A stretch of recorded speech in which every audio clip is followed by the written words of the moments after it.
Hey guys, this is Tamer again from F the Track, back for vlog number 2 this time. Wanted to do something a little bit different, to where as opposed to just doing the ownership and buyer review, basically kind of a thing. This time I wanted to go into, once you own the car, what do I do, or how is it basically to track my Lexus ISF once I've purchased the car. Now this is going to be obviously for the owners who do choose to. I know most owners don't, but I've done quite a bit. I've done 19 so far, and next month I'm actually headed to Nevada to Spring Mountain Raceway. Basically, we're going to do it'll be the number 20.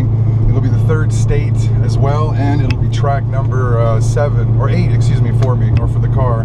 So I'm looking forward to that, absolutely. But anyway, since I've done quite a bit of these, I wanted to share with you guys some of my own experiences with the ISF on the track, as well as, you know, what I need, you know, how the car handles, how it goes through brakes and tires, you know, that kind of stuff, basically, important stuff. So let me start from the beginning here, basically. Initially, when you go to the track with your ISF, the main thing that you're going to want, it's going to be a few things here, basically, but you're going to need number 1, okay? And this is, you need to be humble, okay? Number 2, we need a good attitude. Number 3, we need the willingness to learn. All right. Now the main thing with any owner of any car basically who heads to the track, you have to admit they are a little bit more the enthusiast type, okay? As opposed to kind of, you know, just you know, showing the car at some car shows, you doing your daily commuting, you know, waxing that thing up, which I totally respect and understand, you guys. That's how I've been with basically every car I've ever owned until I've gotten to the ISF. But this thing's a little bit different. It's definitely special relative to what I've owned in the past. So I'm going to speak for myself here. So exactly what I'd mentioned to you guys, basically. When you show up to the track, you guys, the main thing you need to realize is it's not an environment of, to be totally frank, it's not a dick swinging environment. It's not the kind of place you're going to go out and you want to show everybody how badass your car is and how fast, you know, how fast you think you are. And that's, again, that brings us back to the main point. You're not as good as you think you are, okay? I'm sure we've all done some wild shit, especially if you're the type of guy who's going to go to the track. I'm sure we've done some wild shit on the street, which we shouldn't be.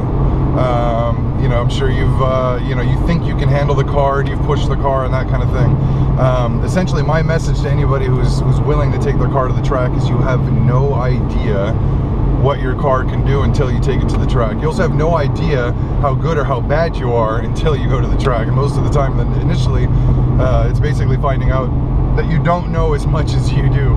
The enthusiasm is there, the willingness to learn is there.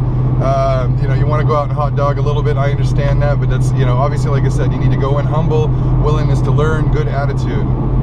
So when you officially, you know, you kind of sign up for your first track day, basically, the way we want to do that, how do we get to the track? That was always a mystery to me when I used to own my other cars, and obviously you're a sports car enthusiast, that kind of thing. How the hell do these guys go to the track? Where do they go exactly? Like, what are these groups that you get joined up in, basically? Now, if you look online, and it's as simple as just doing a Google search online, you just do yourself a Google search locally, and you're going to find some of the main groups. Now, the main national groups are going to be NASA, which is National Autosport Association, and you have SCCA, which is Sports Club, what is it, Sports Car Club Association, or Sports Car Club of America, I believe, one of those. Anyways, those are national groups. Excuse me on the second one if my name was wrong there. But anyways, they're national groups, so those are very easy to get into. Now, you just doing local searches for track day groups or performance driving groups in your area or your state will work, basically. Now, I've run with NASA before, which is, again, one of the national groups, and they're regional.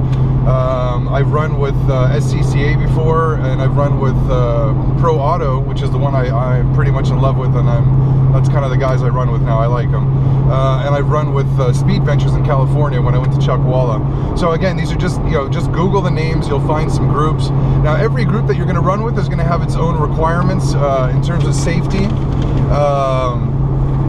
And even its scheduling, everything, basically. Every group is individual. Some have, you know, certain, you know, restrictions in terms of what you can wear. Like, let's say Pro Auto in Arizona, they're, you know, you can drive in shorts, you can drive in a t-shirt, that kind of a thing. with NASA in Arizona, again, it's regional. You can drive with shorts, you can drive with a t-shirt, no issue. You know, obviously no flip-flops, that kind of thing. Now, most of the other groups that I've ever run with, or let's say if I look online, check out requirements, they're pretty hardcore about, you know, long sleeve shirts, you gotta wear jeans, you gotta wear shoes, which is understandable. But, you know, their issue is in case there's any injury, any accident, anything like that, you basically not, you know, you're not exposing the skin. Arizona, I think they realize that, you know, we're literally doing track days, you guys. It's like 100, 105, 110. It gets a little ridiculous out there in the summer.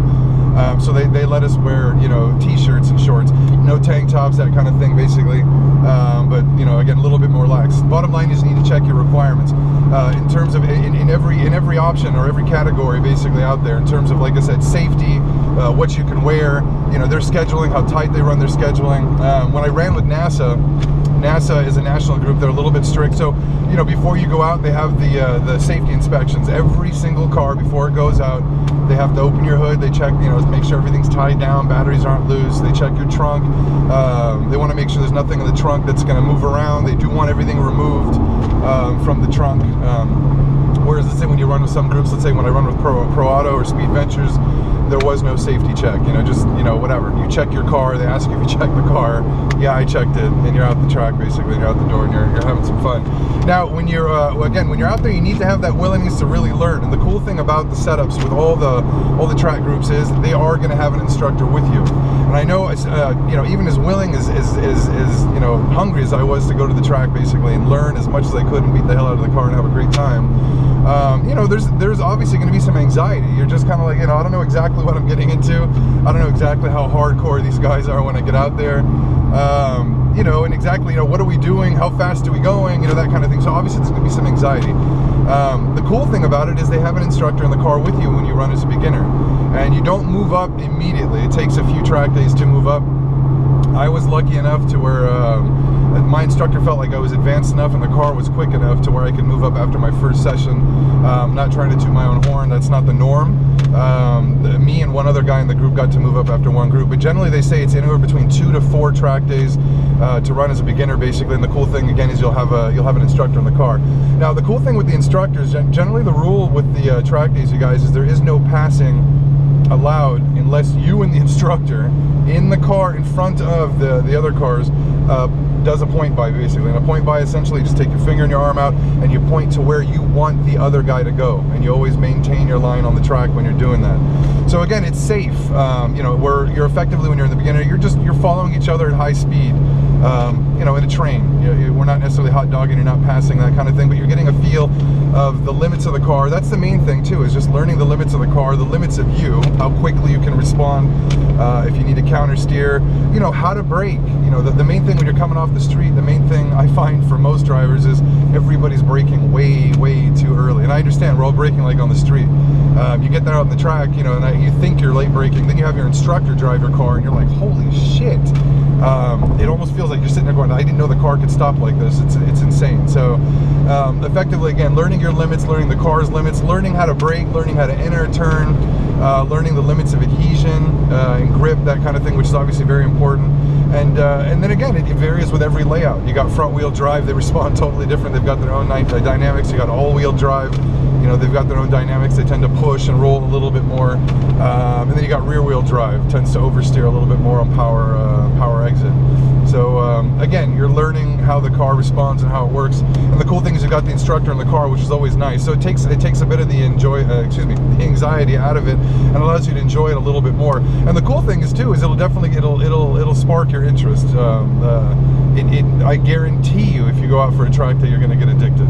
And as cliche as it sounded and kind of cheesy as it did initially, I remember everybody telling me that, you know, oh, be careful, man, it's really addictive out there, this and that. And you're like, oh, whatever, you know, just haha, you know, I know it's going to be fun. But no shit, it's addictive. I swear to God, if you do this, it's not the kind of thing that you're just going to drop and walk away. It's the kind of thing that you're going to want to continue to do. Even if it's once every 3-4 years, I guarantee you, you'll continue doing track days and sharing that kind of thing with your friends and your family.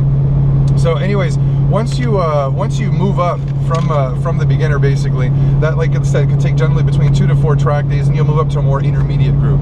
Now the intermediate group, the cool thing about that, you guys, is they're number one, you're on your own, which is kind of cool. Makes it, you know, it's a little bit more fun. No babysitter in the car. The other cool thing about it too is the driver's a little bit more experienced, so everything moves a little bit faster, which is nicer. It definitely does make it more fun. I will admit, as a beginner, sometimes you do get caught in what we call lap traffic, and you're just driving around the track, you know, at like 7/10, maybe 6/10, and you're basically just on a line of cars. So, you know, not so much fun, basically. So the cool thing is when you move up to the advanced or intermediate groups, right now I'm at the advanced or pre-race group, which is really fun. But anyways, the intermediate group does allow you again to kind of pick up the speed. There's no instructor in the car. The cool thing is too, or you know, one thing that might kind of freak out initially is too, you get used to the point buys when you're a beginner. Is after after the beginner group, you move up. There's no more point buys. There's passing with courtesy. These guys can move in on you anywhere. You know, for the most part, you're going to find that most people are still going to wait for a pass by or a point by. Excuse me. But every now and then you will get the guy who'll hot dog. So you have to be careful. You have to mind your mirrors.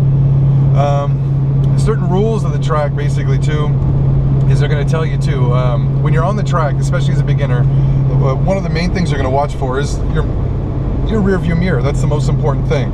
Secondary of what the hell's going on in front of you, but you need to pay attention to what's going on behind you as well as on both sides. Now, if they always say the rule is generally if somebody's filling your rear view mirror, they're faster than you. So again, it goes back to the being humble and no hot dogging kind of thing and willingness to learn. If the guy's behind you and he's filling your mirror, he's faster than you. So don't be a dick and ruin the guy's lap times as well as his fun. Let the guy by. And that gets difficult for some, I will admit, you guys, that is difficult. A lot of guys, again, you've got that attitude, you've got this badass car, I want to go out and have some fun, and you know, I've done some crazy shit on the street, and I've played some video games. I want to go out and I want to show everybody up. You have to turn that down. You have to dial that back. You can